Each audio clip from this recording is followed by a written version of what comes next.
નમસ્કાર, આપ જોઈ રહ્યા છો spark today news. Dabhoi Shinor 4 રસ્તા પાસે રોડની ચાલી રહેલી કામગીરીને પગલે લાંબો ટ્રાફિક જોવા મળ્યો।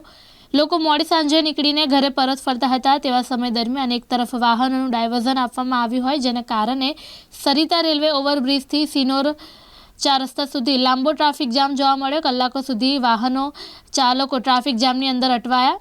હાલ વરસાદી માહોલ પણ ચાલી રહ્યો છે, ત્યારે રોડની કામગીરી યુદ્ધના ધોરણે પૂર્ણ કરવામાં આવે તેવી લોકમાંગ ઉઠી છે।